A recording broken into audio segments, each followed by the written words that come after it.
నందు ఇలా రామ్మా. వస్తున్నావా? పిలిచారు కదా, చెప్పండి.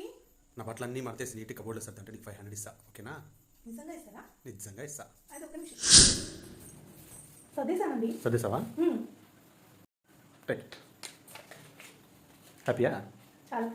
నా షూలన్నీ నీట్గా తుడిచావంటే ఇంకో 500 ఇస్తా. ఇంకో 500? యా. ఓకే. అవునండి, క్లీన్ చేసేసాను అప్పుడే వెంటనే. ఎంత స్పీడ్గా ఉన్నావు? 500. పో, రేపు నాకు కావాల్సిన డ్రెస్ అక్కడ పెట్టినాం బెడ్ పైన, దాన్ని నీట్గా అరేంజ్ చేసామంటే ఇంకో 500 ఇస్తా. ఏమండి, అరేంజ్ చేసేసాను. నీట్గా చేసావా? నీట్గా చేశాను. పర్ఫెక్ట్గా. గా చాలా స్పీడ్గా ఉన్నావు. 500. Right this. హ్యాపీయా? చాలా. సరే, ఇవన్నీ చేసావు కదా, నీకు బోనస్ ఇంకో 500. Thank you. ఓకేనా? హ్యాపీయా? హ్యాపీ. అది మీ అత్త నీకు sari కొనుక్కోమని. No, no, no, no.